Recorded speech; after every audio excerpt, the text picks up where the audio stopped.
5. 4. Okay, episode 4. Take 1. Let's just do the titles at the end. Okay, cool.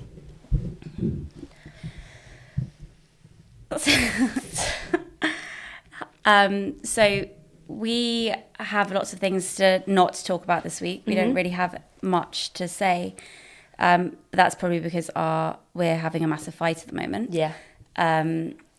Which it was a bad start to the morning. But we're going to try and see what happens. Yeah. Yeah. It's quite hard, isn't it? Yeah, it's kind of scary to look at you in the eyes, actually. I can't look at you. No. I don't really want to. I'm not going to look at you either. Yeah. Do you think that we fight well, or do you think that we fight badly? I definitely am not a good fighter. No. I'm No, really, you're not. Yeah. All right. I mean, I'm not a good fighter either. No, you're a mental. You go so fast to screaming. Yeah. That I would say that's a weakness, for sure. Whereas I'm just quite cruel. Yeah, no, cutting, definitely. Cutting. And that's the kind of fighter I want to be, and instead I just end up, like, weeping, which is just so weak. But the problem is, like, I do mean what I say. So I know you do. Because most people don't... They kind of, in a fight, they say things they don't mean. And they're like, oh, no, I didn't mean it. And I'm sorry. But the problem is I can't lie. Yeah. That's what makes it worse. I do mean it. Yeah, which is horrible. Really horrible. Yeah. I think I need to learn to... lie and be more considerate of actually sometimes you don't need the truth. So... That's such a veiled insult. You can't handle the truth, essentially. Is what you're saying. I need to be okay with other people. They don't need to know everything. No, of course. They don't need to be exactly. You don't need to in your perfection and grace. You don't need to bestow us lowly denizens. That's horrible. No. You've got to be careful here because I don't mean that. No, sure. I know that I'm not like obviously perfect in a fight. I'm horrible in a fight. But at the same time, I definitely think that I kind of get to the point quite quickly in a fight. No, sure. So it doesn't. But yeah, I think it's because we're just strongly emotional people as well, and we respond to each other's very subtle mood shifts in a way that to an outside eye would seem completely mental, probably. But I can tell if you're annoyed at something or if you're thinking about something, you know, just as you're having those thoughts and stuff. So can I. I can tell with you as well. It's probably because we look so similar, so we recognise it in each other's like faces and stuff. Yeah, I can see it on your face. I wish I was better at just kind of swallowing things and not letting them get to me. But I think that my way of fight, because it's interesting because you said that I'm emotional. I don't think actually I fight emotionally. I become quite cold and kind of serious and matter of fact. And I'm able to switch off those things, whereas you can't. You only react emotionally and viscerally. Yeah. Well, maybe that's because I'm a water sign. Maybe it's because you're a water sign. Yeah. I'm Earth. You're Earth, so you're more grounded with your arguments. I can see that actually. You do. You very much stick to your guns, but you can be more stubborn. I mean, you're actually quite good at apologizing and forgiving. I can't end a day on an argument. Which is really, really good. But it's not, because actually sometimes, and a couple of times I've been forced to finish the argument because like Alfie's gone to sleep or something. And I've literally lied there awake, waiting for him to realise that I'm not asleep and then sort it out. And some of those times I've accidentally fallen asleep before I could say my last words. And then in the morning, it is so much better. Everything's just so much better after sleeping. Yeah. So I would like to try and do that more. But even when I was a teenager and I would have fights with our mum, I wouldn't let her go to sleep until we had sorted it out. I have to say sorry, or they have to say sorry, or has to be resolved in some form before the end of the day. Yeah.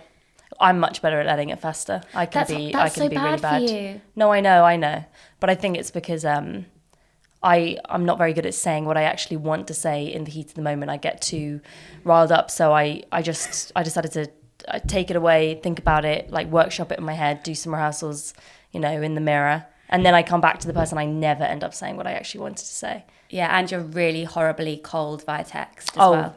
But I've always been. Even when I'm in a really good mood, I'm horrible via text. Yeah. So we just clashed, don't we? Yeah, we just clashed. We just clash occasionally like bumper cars. That's part of the game, isn't it? It's not fun if you don't crash into the other cars. I'm really sorry that I upset you so much, and it's awful because then I see you getting so upset and I hate it. And I want to say everything to stop you crying or something, but I just can't. I just can't. I'm really sorry that I started shouting and you were like, the baby. Because it's awful.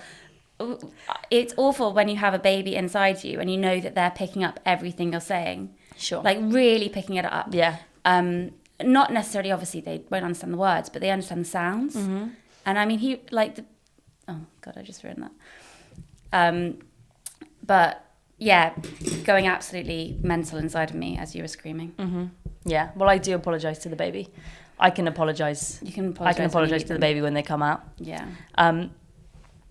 So, but I think that, you know, at least we've dealt with it. And do you think that fighting is healthy? Do you think that, I mean, I would say that sisters have kind of complex, like, etiquettes when it comes to fighting and stuff like that. I know some sisters that never, ever, ever fight with each other, but they hold a lot of resentment in, but then they don't see each other that much. Whereas we see each other all the time, we fight often, but I think it's kind of cleansing. It's sort of like we have to do it. It's like exercising demons. Do you think that it's like good for our relationship, or would you prefer if we were just maybe colder and cattier with each other? I don't think we fought that much. No, we haven't over a lot, the last year, really. I think we went through a phase of fighting a lot.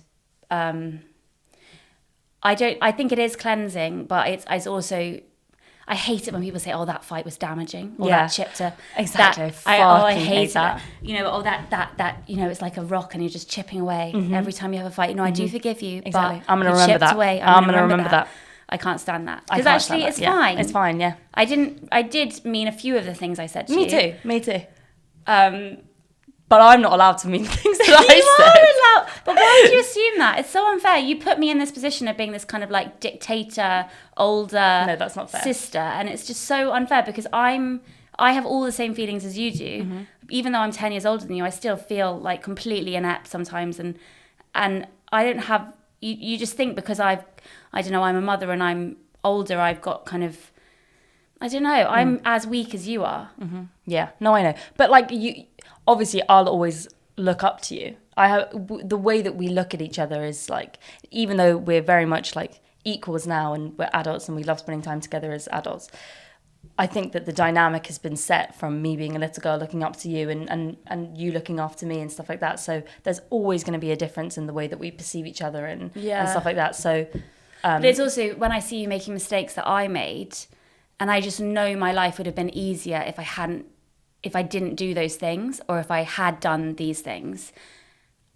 I just get so angry with you when you don't listen to me, because it's like, trust me, that thing will happen, or you will be better off if you do this. Mm-hmm. And then when you actively ignore me, I know that you're meant to make your own mistakes and everything, but it's just so frustrating because it's like, why can't you just learn from my mistakes? And then you'd be like... I can understand why you'd feel like that. But also, we're not a blueprint of each other at all. And I think that we're quite a blueprint. I mean, as it goes, I think certain things have been almost identical in terms, you know, happening at your age and my age. I guess I think there are lots of reflections. Simple. There are lots of differences, which you're definitely a lot better in lots of ways, and I'm definitely a lot better in lots of ways too. But no, I know. But I think that certain things you could benefit from listening to. But in this situation, in terms of this morning, that was just a fuck up. Yeah, that was just a fuck up. That was just in bad moods, weren't we? I think I'm just not used to getting up for the school run. Mm-hmm. I think that might be really not used to getting up at 7 a.m. After however many months of just them waking up naturally, playing. I haven't had to get out of bed before 8 a.m. in it's a lot of pressure, and in the state that you're in as well.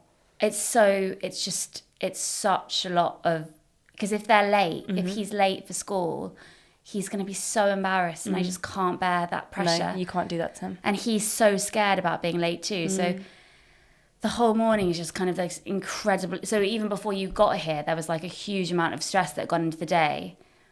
And then thinking about what I've got to do else, you know, afterwards and everything like that is just kind of, it's... And I understand that when you're going through something stressful and you have all of these different responsibilities and a million different things to think about, like when you see me like just sort of waddling in like, oh, hey, like, oh, I've done my hair and all this kind of stuff. I can imagine it must be like doubly frustrating because it seems like I'm, you know, not taking things seriously. I can understand why that would be an added kind of frustration. No, but I'm trying to get better at that because you did walk in looking very pretty this morning in like a new outfit and... It's not a new outfit. It's not a new outfit. Okay, cool.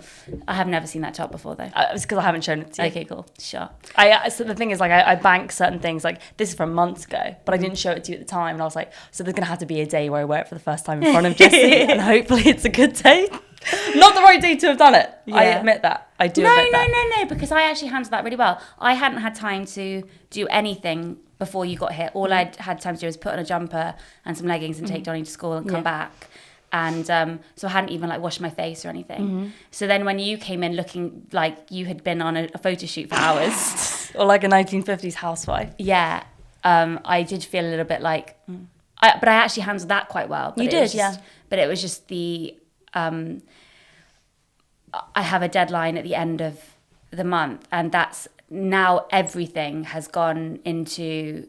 I'm in like such stress mode. And also because you have this annoying instinct that kicks in when you're almost about to give birth, which is get everything done, do everything, sort out your entire life to prepare for this new arrival. And I have so much left that I want to be able to accomplish before the baby's born, because I know what it's like. I know that when the baby comes, I'm going to be able to do nothing. Yeah.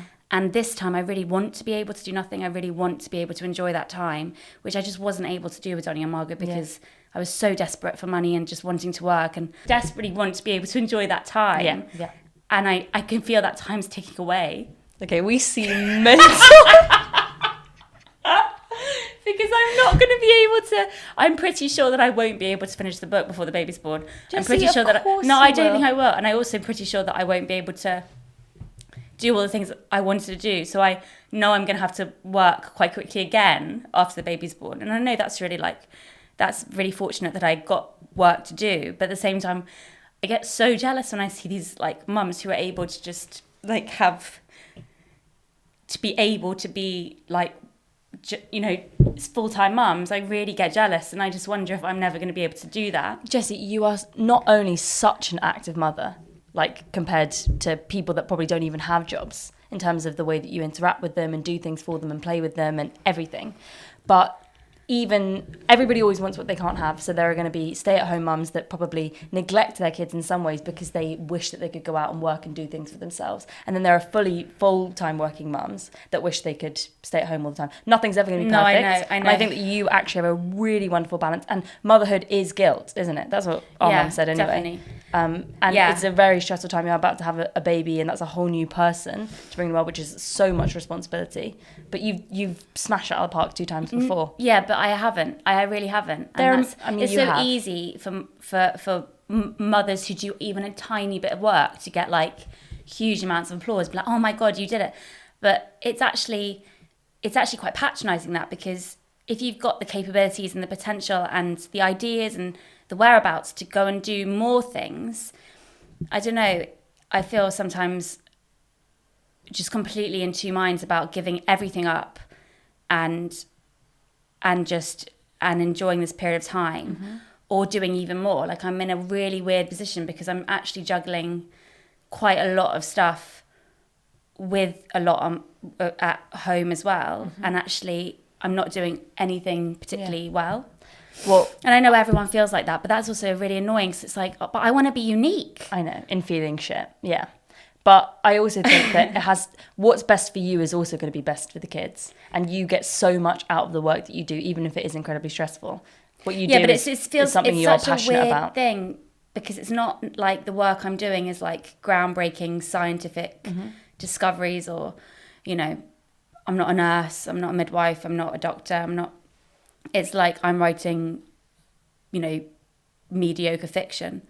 and doing bad drawings and like Yeah, but you're selling, creating stuff. I know, but it just feels like sometimes when I do that kind of work, I'm like, is this really valid, like in my life? And then lately I've been watching, because also at this stage of pregnancy, each time I've become obsessed with birth, because it is harrowing. Mm-hmm. I'm not going to lie. Yeah. It is absolutely harrowing, giving birth. Yeah. And well, even just having a new coil put in was such a traumatic event for me that I don't actually know if I'll be able to hack the whole baby thing. Sure. Because I had no idea, because Mm-hmm. I'd never had anything. I can't even put a tampon in. No. I remember I tried to show you once, and that was quite scary. Yeah. Yeah. So I've never been able to have anything inside of me apart from a dick. So, and even then not for very long, so. Your body, maybe the reason why you got pregnant so quick was because your body was like, oh my god, this is new. This is never going to happen again. Click, go! So I've never been able to do it. So when I got pregnant, it was literally like, so I've never been able to have any contraception, basically. Yeah. Oh no, contraception's such a bitch. I mean, having gone through the works recently, sorry, I don't know why I'm talking like an old-timey factory worker. Having gone through the works recently, it is strange to think that all the women that you see just walking around on the tube, they've probably had their own traumatic incident with like going on the pill and making all their hair fall out, or like trying to get one of the coils and it making them super anemic. It's like such a weighty decision that a woman has to make. Yeah, it's huge. It's just so unbalanced. Like, men don't even have a conception of how boring and scary and horrible it actually is. The way it can affect your body forever, and it has to be something to do, otherwise your life will change in a completely different way. Your body will change in a completely different way because you'll get pregnant. It's just it's just such a strain. I just bypassed all of that because of my polycystic ovaries. So I wasn't fertile in my 20s until I got pregnant. Yeah. Which was because I stayed with you. You stayed with me in when I was at December. sixth form. Yeah. And that I you had were a having period. And So I think our I was so cycles synced excited up. that you had a period. Yeah. That my body bled for the first time in like a year. Yeah. And then I forgot about the period, obviously, because it was such a random thing for me. And obviously my ovulation process is way longer because of polycystic ovaries. So by the time it came around to having sex with Alfie, the egg was just there, ready. Like, you'd been waiting there. Exactly. It was like a newly furnished flat. Like, nobody had ever spent any time there before in your womb. Yeah, so it was just kind of ready to go. But it did feel like you just get such a lot of shit getting pregnant by accident, because people assume that you've planned it. People assume that you've it's the woman's fault. Yeah. It's always the woman who's got pregnant. Yeah. When it's so much more the man. Yeah, exactly. Because the egg is there for one day.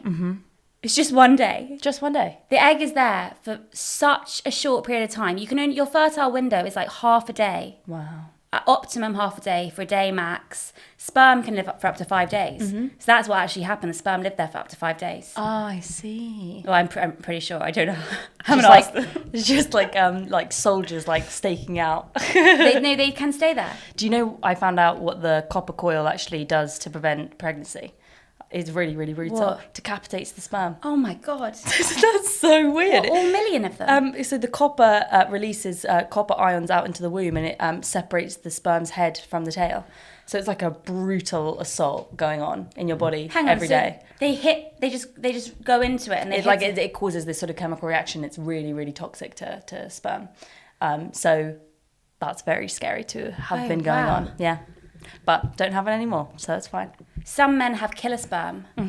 Really? What does that mean? So they don't know it because they can't see the sperm. Yeah. I feel crazy. Is that just? That's so crazy too. I think I'm just so glad that you're not crying and screaming. I know. I'm just so glad that you're like not looking at me with hate in your eyes. Also, I'm so glad that I didn't let you leave, because if you would have gone, and that's the bitch. No. You would have gone. I wouldn't have gone. I wouldn't have gone at all. Did you see how shittily I folded this up? No, I folded it up half-heartedly. Horatio would have made you go. You would have gone. No, you wouldn't. You would have gone, and then you would have had some air, and then I would have been like, well, it's too late now. Yeah. No, that would have actually. I know we said that we hated when people said, "Oh, that fight really caused damage." But if I had left, you would have caused damage. Yeah, no, that would have caused damage. That would have been no coming back. Oh yeah. I mean, I made a cake today. We have had lots of fights though where I thought, oh no, that's that's probably no coming back from that. Yeah. Like when I hit you. Yeah. Yeah. That wasn't a proper hit. It wasn't like if I'd hit you in the face. That was more of a grab. That was a like, pinch. please don't leave. That was basically tantamount to, I don't know, you like putting your hand on my shoulder. I mean, it hurt a little bit and I did get a bruise. You did get a bruise. In the shape of your claw hand. But I understood. I was actually being a bitch that day. All of my fights with you tend to come from me either trying to rescue you or save you or stop you from doing something stupid or being overprotective and condescending and too much like a dictator. Sure. It's all about our dynamic of being older, younger. Yeah, definitely. Which I'm grateful for because I would so horrible to you. No, but I'm grateful for the unique dynamic that we do actually have. I can't imagine what it would be like if we were like 2 years apart. We would not be friends. We wouldn't be friends. No. We would hate each other. Yeah. I actually feel really sorry for siblings that are really close together and like as with babies and stuff, once you hit 30, it's just like seemingly every woman wants to suddenly have a baby. And well, not every woman, but that's like very backwards of me. But your body does suddenly make you be like, I definitely noticed once I hit 30, I was like, okay, it's time to have a baby. It's time to have a baby. And society puts a lot of pressure on you as well from that age onwards. And in London, it's really different because women have babies so much later. But if you go up to like Liverpool, every single woman has a baby or 2 babies or 3 babies. It's amazing. Yeah. And also I've been like watching every night 2 or 3 episodes of One Born Every Minute, which Alfie loves. That's a very scary program. It is really scary because each birth is such a risk and such a dangerous and such a miracle that the baby's actually okay. When they have to use the scissors to snip open someone, I can't even imagine. To make it wider. But are you already in so much pain by that point that you don't even notice scissors? Because I just can't imagine what it's like for somebody to cut you open like that. Well, I'll get back to that, but in Liverpool, they have the most busy women's hospital, like in Europe. Wow. Yeah, so it made me really want to go to the hospital. The Liverpool. Maybe it's all those Beatles songs just playing, gets everybody... Everyone seems so much happier in Liverpool. Anyway... Can I have a sip of your Ribena? Yeah, it's not Ribena, it's actually apple and blackcurrant. Sorry. I won't use a straw, though. So, yeah, the episiotomoscopy or something, they cut that last minute, but only if you are struggling to get the baby out. But they only do that last chance. But they were going to do that with me and Donnie. They were like, I'm going to have to cut you. I'm going to have to cut you. If you don't stop pushing, I'm going to have to cut you. I was so scared that it made me push harder. They probably say that to a lot of people then. Yeah, apparently it's a tactic. Yeah. Oh my God, okay, I'll remember that. But there's so many things. I've been reading this book called, loads of people recommend it to me on Instagram, called Expecting Better, which is a statistic book. It's written by an economist who got pregnant, and all of these stats, all of these like old-fashioned ideas of not drinking coffee, not dyeing your hair, not smoking, not drinking, things that we've known about pregnancy for hundreds of years. She was trying to debunk those ideas and prove how true or false they were with actual statistics and studies and stuff, because that's how her brain worked. And she desperately wanted to be able to drink loads of coffee like me. Yeah. And she desperately wanted to be able to dye her hair, and she desperately wanted to do things that were frowned upon. So she did actual studies to find out if you can actually drink more than 2 cups of instant coffee. Because that's the thing, when people say, oh, I've drunk 2 cups of coffee, oh, that's fine. They're not drinking like flat whites, they're drinking Nescafe. I'm sorry, a flat white from a shop doesn't taste that much stronger than a Nescafe, though. It's like double or triple the strength. No wonder I always have to have so many Nescafes in the morning then. Exactly. I just thought it was part of my ritual. No. It's like because it's very weak. I just like it to be a long, endless stream of drinking milky coffee in the morning. Yeah. Up until about 10. Yeah. But you don't have breakfast, though, so you're still getting the calories. Yeah, absolutely. Don't kid yourself. You're getting those milk calories. I know, the thing is that I always feel like when I drink loads of coffee, I glamorize it in my head like I'm one of the Gilmore Girls. But then I realize they just drink black coffee and they're just like wandering around town, whereas I'm just sitting in like my hospital gown that I still had from when I was 17 and I got really drunk and I had to stay overnight in the hospital. I'm just drinking like half milk, half water. Alfie went out with a famous, or like a kind of famous musician, and it haunts me that he went out with her. Well, I didn't go out with her, but like, you know, she had an impact on him. And she apparently drank black coffee, just black coffee. So cool. And now whenever I see a woman drinking black coffee, I'm like, is that her? It's just such a sophisticated drink. It is really sophisticated. But the thing is, it's also because the people that are drinking it don't enjoy it. So they're putting up with something that's unpleasant in order for them to look aesthetically very pleasing. Or they just need it for the caffeine. Exactly. I respect that. I truly respect that. Anyway, this woman said that she wanted to go on drinking 4 cups of proper brewed coffee a day.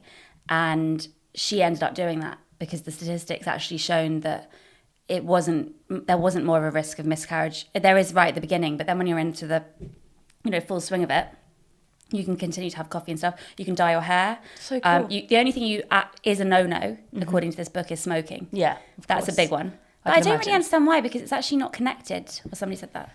Well, I can imagine that it means that, smoking damages your lungs, which means that you're not getting the oxygen as well. Yeah. And the baby needs a bunch of oxygen, yeah. right? So it probably is just to do with that. But also, I think if you're walking around pregnant and you're smoking, you're going to get chased down the street with like pitchforks. Yeah. People would not put up with that. Yeah.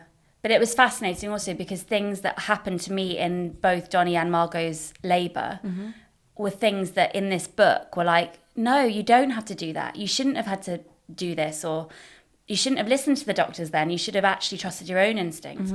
And so this time I'm trying to know every single bit of information possible so that when I actually get to the state of having to give birth, I'm equipped. Because both times I was so innocent. And for instance, little things like Donnie didn't cry immediately when he came out, and I automatically assumed, oh, well, that's it, of course. I remember. But actually, it's really common for babies not to cry, and yeah, he did have to get a little bit of oxygen and stuff, but I just wish I had known that, because those seconds of panic were just so destructive.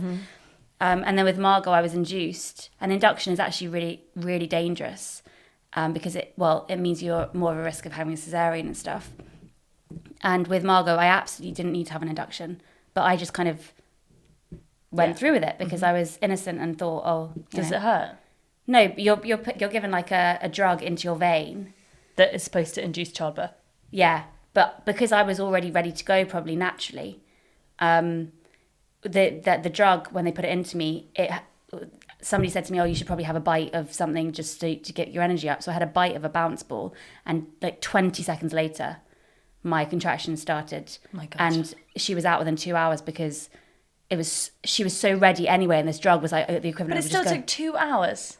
That's nothing. That's a quick birth, a really quick birth. Is there no cases of the baby just flying out? No, I mean, yeah, maybe, but you would have been in labour for ages. God, that sucks. Yeah. So anyway, that's. And also, you're not going to be able to have many people. I mean, we're not going to be able to go to the hospital with you, are we? No. That's so weird. sad. But it's so weird because you're allowed to go in for visiting hours. So, but you're only allowed probably one birthing partner. Oh, it's really very different. But no, it won't be better by then. Yeah, it won't be. Well, now people can't meet up in groups of larger than 6. Yeah. You sound so topical just then. I know. So have you heard of Twitch? Yes.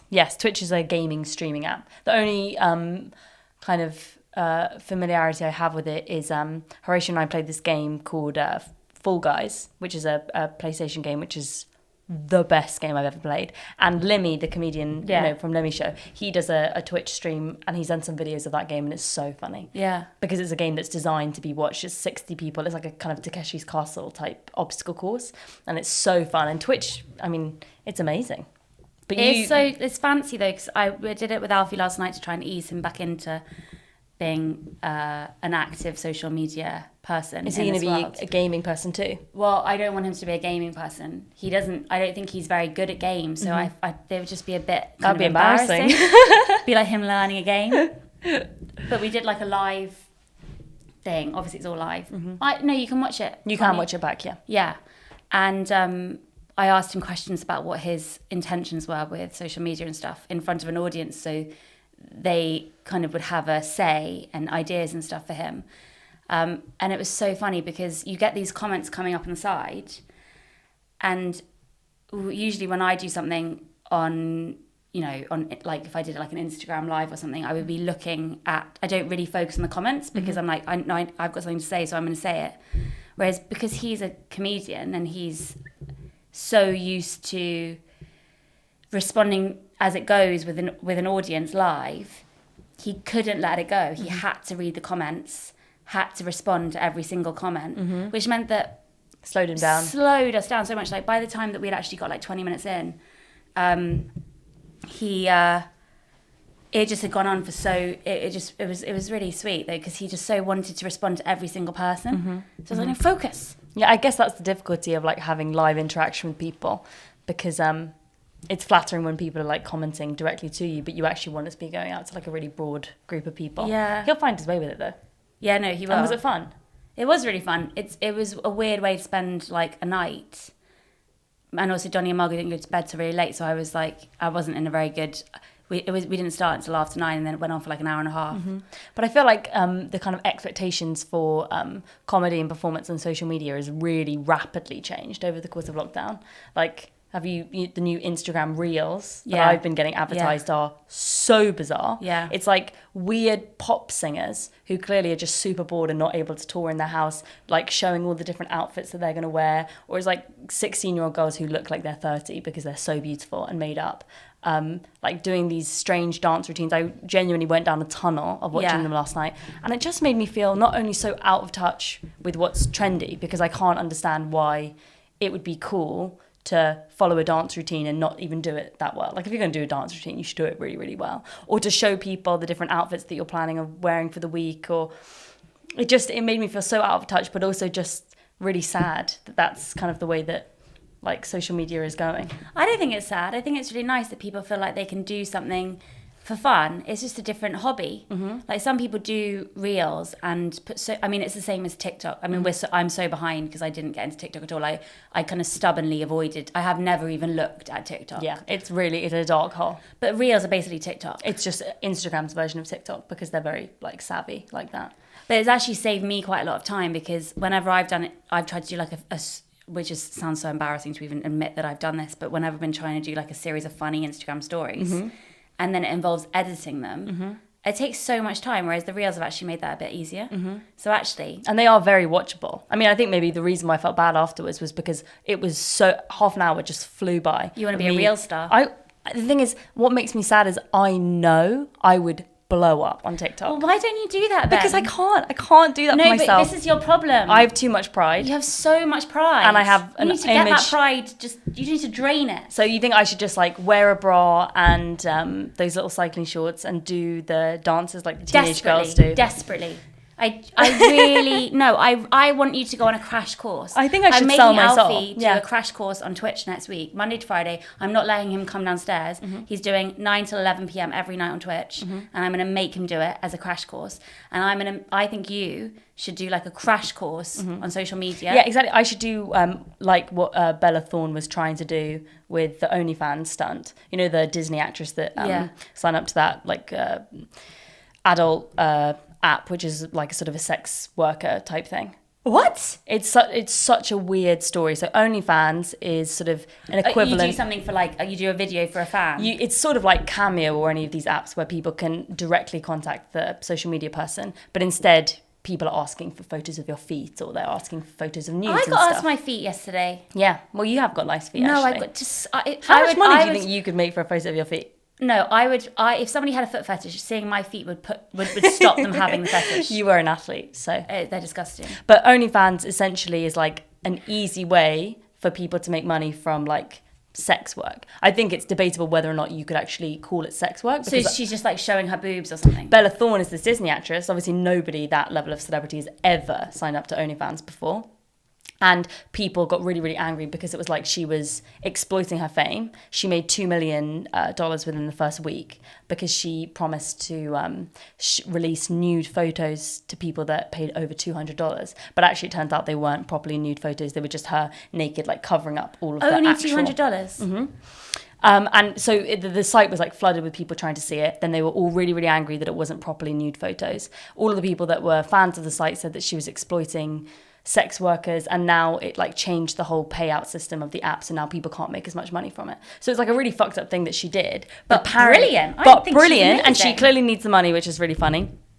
And she her excuse was that she was doing it for a documentary because she was actually going to make a film about sex work and OnlyFans. So maybe, this is the reason why I brought that up, is because maybe I could become a TikTok star as part of a documentary project of what it would take to become a TikTok star. But we're doing a documentary. Exactly. This could be your mission. This could be my mission. This could be, rather than me trying to like educate myself in an actual way, I could see how much of my soul I would lose if I became a TikTok star. You could also do, I just find it so funny, the idea of people who actively seek out going viral every day of their lives. Yeah. Like, what can I do today to go viral?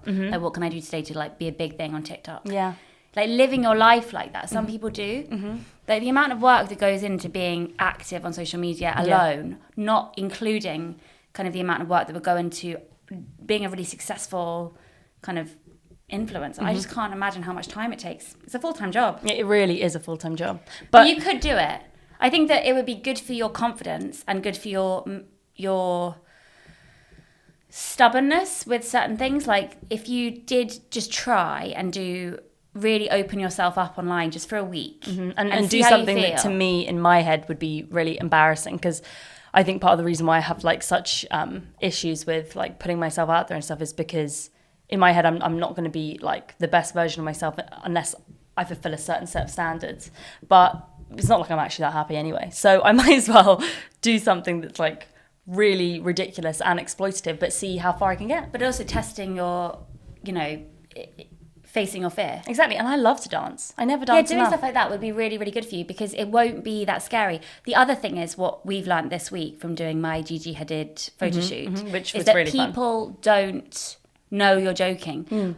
Lots of people will, your friends and people who know you do comedy and people, they will know you're joking if you do like an ironic dance video or something, or you do like a. I mean, the fact is, if you do anything where you look sexy and beautiful, that is partly the incentive. You do want to be seen as sexy and beautiful, but at the same time, if you can do it in a funny way, I rate those people so much. I love it. But oh no, I just lost my train of thought.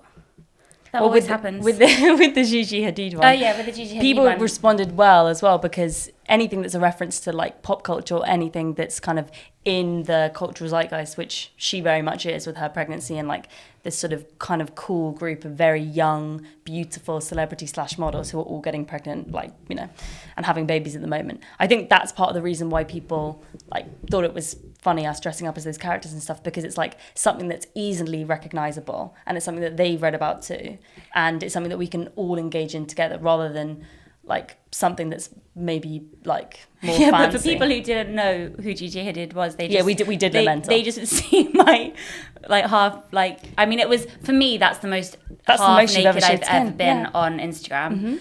But it's a pregnancy body, so it's like nobody could like insult it because it's a beautiful body that's about to like create life. I did think Instagram was going to take it down because it was just too sexy. You didn't have any like nipple on show because you were too sexy. Instagram is going to censor me. I'm too sexy. Yeah, I was really worried about that. And that's what's going to happen when I break TikTok, because my dances go down so well. Yeah, no, but we should when you do those videos, you need to be really strategic about posting them, because we missed a trick with the Gigi Hadid one, because we should have posted it on no one really saw the video, so they saw my photo and then they saw the video, which just looks like me bossing you around. It doesn't actually. I thought it was really funny. It's really funny, but it's also like it doesn't look like it could be serious. Not many people, I don't think everyone would have known that was a joke. But the thing is, like, you're never ever going to be able to convince the whole world. No, of obviously point, I'm not, right? because then the Daily Mail picked it up and was like... And thought that you were just doing like a Gigi Hadid inspired photo shoot. It's so embarrassing. So they used every single photo. I didn't read it, obviously. Jessie Cave on the mend. I don't know I didn't read what I'm on the mend from. It could be the rape, it could be... No, it's from the previous article that they ran on you where you were allergic to nuts. So I'm on the mend from your one allergic allergy reaction to nuts. Oh, that's even more awful. Anyway, so people won't necessarily know you're joking. But there's also like a nice power with that, because if it doesn't matter, nothing matters. Exactly. I think that we've released all kind of ability to control what people's interpretations of us are going to be. If anything is written about you or people have certain opinions of you based on what you put online, like, there are always going to be people that are judgmental of what you do, and there are always going to be people that are like criticizing you. So you might as well put it out there anyway, because you're going to get loads of people that are really positive about it as well. Yeah, you will only remember the one horrible comment, or all of the people who've been like, oh my God, you look amazing. Yeah. Not realizing that, I mean, I did want to look amazing, but course. I also... And you did look amazing. No, I didn't. I think I looked a bit like... No, you look very, very modelly. Well, that's very sweet of you, but it's weird, because I think people who just do comedy videos and stuff, they want to be seen as kind of... I think we should be less ashamed about wanting to get validation for feeling good and looking good. Like, sometimes it's nice for people to be like, oh my God, you look amazing. Exactly. And I really respect the people that are bold enough to just put sexy photos of them online and do like a shitty caption, which is like 3 emoticons and it's a sunny Wednesday. Yeah. Because it's like, well, good for you. You're getting what you need. It's a very it's a real transactional kind of thing. You put the photo of yourself out on there, you get the positive validation back, and then you go about your day in a happier mood. Yeah. I respect those people. Like, I unfollowed her ages ago after I found out that I won't say that actually, that's too mean. But Lily Allen, I looked at her Instagram the other day. She just got married to David Harbour. She just got married. I had no idea. I had no idea they were going out, and he is the juiciest man. Yeah, so, he is gorgeous. But anyway, I kind of was intrigued by her because I thought she was always a really private person, but she did show her kids a lot, which is something that I found. I thought that was really interesting too. She Yeah. did a little video of him dancing with her daughter Yeah, on the and ship. I would be like, That melted my heart. it did melt my heart, but I was also like, I wonder how Sam Cooper feels. Anyway, Lily, I scroll back and her Instagram, she did some like properly naked ones. And it's like we hold these celebrities, they're given a completely different set of rules as to what we would do. If we were to do like a half naked, like holding our boobs and our vagina hair or whatever. She have vagina hair? You don't have any, do you? I don't have any to hold. Haven't you got ready for the new baby with a full Brazilian? But I'm doing this. Okay, yeah. So I'm holding my hands over my boobs and my vagina. People would think like that We're would crazy. get taken down. Oh, yeah, But it didn't get absolutely. taken down for Lily Allen. But there are that's a really interesting conversation, because then that also like brings discrimination and intersectionality into it as well, because some people who like people of color tend to get censored more than like a white person who's like posing nude and everything like that. So Instagram is definitely like To blame for the way that we interpret some people's nudity as really cool and glamorous and some people's nudity as offensive. Yeah. But I also think somebody as a who's society, bigger is like, oh no, that's too much. It's too much flesh. exactly. It's so interesting the way that we're also like brainwashed into believing that like skinny, beautiful, white, rich models, they can basically be obscene, but everybody else is like, held up to a ridiculously high standard. So maybe we should break the mold. And we should start posting you today. That's what I'm trying to get You live round stream to. your birth on Twitch. No, I'm not going to do the live stream on Twitch just in case. Because if you did live stream something like that, if something went wrong, you would feel so silly. Oh yeah, you would You'd be feel. like, I think you would feel a little silly, yeah. Yeah, silly and sad. So, but I am basically building up to my first naked selfie. Obviously not like fully, but I just think, why not? Well, you got a decent amount of bump in there and thigh. You got a nice amount of upper thigh, which is What are you always. saying about my thighs? You got a decent amount of thigh. As in the photo. Oh, in my photo. I'm not saying that you have a decent amount of thigh. You don't. Right, You've actually got very hollow legs. Oh, but thank you. as in the photo angle, it was a really tasteful Yeah. stomach leg. Yeah, it was. You didn't really. It You wasn't didn't get it was any in breast. your face. You didn't get any breast. Yeah. No, but I feel like You should get some breast out next time. I feel like I'm Kim Cattrall in that episode of Sex and the City where she gets her nude portrait. Oh my god, I love that episode. I feel like I'm so there. much. Yeah. So I'm gonna you'll take it obviously because I'm not gonna go to a random person to get a naked photo. Yeah, of course not. And then I'll hang it like those old actors who hang their headshots. I'll just hang it. But the thing is, I think a lot of pregnant people do like also take photos of themselves as a nude pregnant person. But it's so weird Because Why? you're desexualized in a way, like it's the whole Virgin Mary thing. You see a pregnant woman who's about to become a mother, and you kind of you cleanse her of all sins. Like she's not like being provocative; she's just being beautiful and womanly, and she's about to give life into the world. But I get like honked way more when I'm pregnant. Really? Yeah, like in a sexy way. I know they're not honking because I'm pregnant. They're like, Oh, they're honking because of those knockers, right? Those perfect big naturals. I just know it. I feel like stop looking at me. Yeah, no, Stop exactly. looking at me. Basically, you're dripping sexuality. Yeah, because I've had sex. Exactly. And I've got proof. It is proof. That's exactly. that's why I really like being pregnant with Donnie, because I was like, finally, people believe I've had sex. Mm-hmm. Took a long time though, so I didn't look pregnant until I was like 7 months. But still, those 2 months of looking pregnant, Yeah. I think that was probably the basis of my shock. I remember when you first told me, I came back from a dance rehearsal and I had to come back to the house. You stood up from the beanbag. And I just knew instantly that something was different about you. I knew you were pregnant before you even said it. I think I said you're pregnant. Yeah. And I think one of the reasons why I was so surprised is because I just realised that you must have had sex. I know. So weird. Yeah, it was so funny. So I think that we've done quite well in bouncing back from our fight. awful fight. Do you think we're going to fight after though? I don't know. I'm scared. That the second that the camera gets off that we're going to be really nasty to each other. No, I won't be. I promise. I won't be nasty to you. Have I looked like I've been crying this whole video? No, your face is nice and puffy. Oh, gorge. Like Gigi. Yeah, like Gigi. She's got such a sexy swollen face. I love it. Mm-hmm. Okay, great. And I do feel sorry for Zayn Malik though, because what's he going to do now? Just be a baby daddy? Of course, that's all he ever wanted. Do you think? I could see it in his eyes the second that he went on that X Factor first audition. When they were in the villa in Spain for the first villa audition in front of Simon. And Harry got the chorus, obviously, of Torn by Natalie Imbruglia. I must have watched that video about 50 times over when Harry... he has the bridge. Liam has the chorus. And Zayn at the side, he's just sort of like bopping along from side to side. I mean, Niall, Louis, they're clueless. They have no idea what's going on. Liam, he wants to be the star, but he's never going to be the star. Harry knows he's going to be the star, so it's all fine for him. But Zayn, it's like... he had this broken look to him. I think that he always knew that his career was going to be strange. And then he found Gigi, and now he just gets to live a happy life. Like, I'm happy for him. Did he leave One Direction? He left One Direction first, yeah. He was unhappy. Exactly. He wasn't meant to be in a boy band. He was meant to get married to a beautiful model and have a baby. Yeah, he was meant to be a model. He was meant to be a model. Yeah.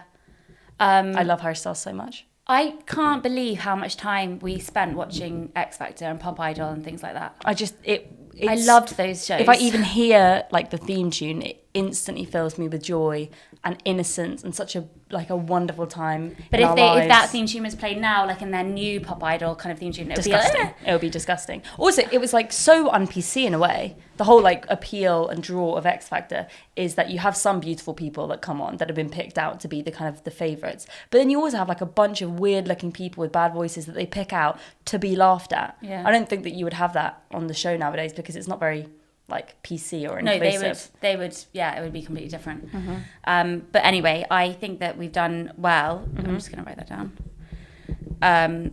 To cut. What, my whole X Factor spiel? You didn't like the X Factor stuff? Just a little bit dangerous, like, yeah, just a little bit. I can talk about how I went to visit the X Factor studios. Oh, you did? No. I think that we've got enough. We're fine. Okay. So, saw Harry Styles in real life. I burst into tears on the spot. I know you did love them. I loved him so much. My first Twitter handle was BB Styles. That's just really tragic, isn't it? Yeah. See, if you had kept up Twitter, if you had kept up your rate of, you had a baking blog. Yeah, I had a baking blog. I still bake now. I know, but if you had just kept up your social media, you were a child of the noughties. You could be queen. A YouTuber now. You could be a queen YouTuber now, you know? I know, but I'm sorry, all of the people my age I know that have been YouTubers or that have been social media stars, they're all very deeply unhappy and unsettled on the inside. It gives you a very warped perspective of what your life should be. If you're like in fact, all of the people that I do know, and I would include myself in this category, were some sort of child prodigy or like some like very talented, unique child. And then they grow up and the adult life is absolutely not what they expected it to be. And then they all get a bit weird and wonky and turn into like kind of interesting adults. Like I'm okay being in that category of people. Yeah. The unselected one. It's fine. Yeah. But yes, I think that we did okay. I'm a bit scared about telling Mike for enough, just in case we fight again. No, we won't. Okay, cool. I think you should apologise to me. on this podcast. I think you should give me a really long grovelling apology on your knees. Okay, I'm sorry for shouting. I'm sorry for shouting. I'm sorry for shouting. I didn't mean to scare the baby. You did. Terrified. Hasn't kicked since. You might have killed it. All right? You said it's going to be stillborn. Oh God. It's a risk. I know. I am sorry for shouting. Stress is a massive risk. I'm sorry for shouting. Yeah. So whatever, even if I'm wrong at this stage in pregnancy, you're allowed to be. I'm allowed to. You're allowed to be crazy. Yeah. No, that's. Yeah. And I'm not. I'm not pregnant. So like, I'm sorry. Yeah. So, but at the same time, I could have I could have initiated a nicer atmosphere first thing, but just bear in mind how much I'd done before you even got here. Yeah. No, I understand. But at the same time, I need to get a grip. And also, I just need to accept, if my book's shit, it's shit. Exactly. It doesn't have to be perfect. It's not going to be shit. And also, if I'm a shit mum, I'm a shit mum. It's true. I'm a shit mum. It's true. Like, there is literally nothing that you can do about that. Also, because I did read the other day that some kids, you can't help. They're going to turn out the way they're going to turn out. I'm only doing my bit. Yeah. Also, I remember when I was taking a walk with Margot yesterday, briefly. Oh no, you're going to tell me something harrowing she said. No. And I'm sorry, I put makap on her and stuff. So she looked like because a little child. So she looked like porn a child prostitute, and I was walking around in a really, really provocative outfit as well because I wanted to get a good photo, and. Not anybody batted an eye. I looked like the worst, like most damaged teen mum in the world, and nobody batted an eye. So you are definitely a better mother than that. Yeah, hopefully. But I think we both just need to relax. Yeah, I think we've just been a bit tense. I think it's just been quite tense. Also, releasing a podcast and putting yourself out there, actually, no one's listening. No, nobody cares if about you're us. listening, thank you. But, you don't have to. Yeah. But that's it for today. Let's stop. Let's stop fighting. Yeah, I'm we're going sorry. to stop fighting. And if you're fighting with your sibling, stop fighting with your sibling. Exactly. Just laugh Don't about it. be afraid to say sorry. Stay in the room. Admit you're wrong and stay in the room. Stay in the room. That's the major advice I would give. Yeah. Stay in the room. Stay in the room. Because, it all fizzles out. I feel so sorry for Horatio. Alfie has been witness to so many nasty of fights. our fights. You had to witness it at some point. Sorry. So many. Oh my! He's been there at the worst. Oh yeah. Like You've been there at some. Alfie's been there at like some family stuff as well. Oh my god. And he's just had to sit there like. And he's so good at it. Mm-hmm. He's so good at it. Yeah, but I feel so sorry for him. Yeah. Why don't other families fight in public? I know, it's so boring. Mine do. Do they? Okay, good. They're ratchet. I hope they do. They're ratchet. But also on streets, like Exactly. we've been in some public places. In Westfields. Do you remember in the fabric shop? Oh my I called Bebe god. fat. I said that her boobs were just fat. Yeah, because there was an Orthodox Jewish family staring at me as they walked by, and I was like, like slightly delusional, and I like joked about it as they left the shop. I was like, oh my god, they were staring at me. Maybe those young girls want to taste the Western world. They saw me and they thought, oh wow, what a wild young woman. And then you're like, no, they were just staring at your cleavage. And I was like, well, I'm sorry, I can't help it that I've got They big were boobs. offended. They were offended. They were offended by your cleavage. I'm sorry, I can't help it. I've got big boobs. And you're like, boobs are just fat, Yeah. baby. He They're said, just I'm sorry, fat. I've just got naturally big boobs. And I was like, fuck that. Fuck that. And the funniest thing is, when I was scrolling through the photos yesterday, I found the photo, must have been like 10 minutes before that happened, maybe even less. And I can see in both of our eyes that we are about to have a fight. Yeah, exactly. You just see it. The pupils just dilate to like get rid of all the blue. We just look like vampires who haven't had blood in a few days. Yeah, we just look slightly paler and on edge, really on edge. And I had Margot in a baby sling, and I'm like trying so hard to smile. Yeah. But oh my god, I can just feel it in the air You can feel it sometimes. in the air. I'm really sorry. I'm really sorry too. Okay, so thank you for listening to You're a our bitch. podcast. You're a fucking bitch. You're a I fucking was bitch. going to say a worse word, but I don't think that's appropriate. I've already said it once this Yeah, morning. exactly. I never said that word before, and now I just can't stop saying it. It's I my don't know why. favourite. It's really my favourite. But you can only use it once in a while, otherwise Yeah. it sort of loses the tang. Yeah, the tang. Yeah. Okay, so thank you for listening to Thank you very much for listening. We Can't Talk About That Right Now podcast. If you want to subscribe, that'd be really nice. Or if you want to follow us on Patreon, or join us on Patreon, we actually do Fun some really, things. we try really hard. We're trying really hard anyway on Patreon. So you can see some extra bonus video content. Yeah. This week it's going to be a Makeup tutorial. No. That's we've done that one. Oh, yeah, you would have we've done seen that one. We've done so that what are one. we going to do for the next one? Okay, cool. Well, we've done skin. We've done makeup. We So could you do want hair. to do? We could do hair. Or we could do fashion. I think we should do something to do with my hair because Let's do hair. People love You hair. could try and do a fishtail plait. I know how to do a fishtail plait. I could do a really Katniss want plait. one. A Katniss plait, yeah. You do a fancy plait. That'd be amazing. Bebe's very good at this kind of thing. It's not just her doing a plait. We try and make it kind of entertaining as well. The plait would just be involved somehow. Yeah. Okay. I'm scared. Yeah. Okay, great.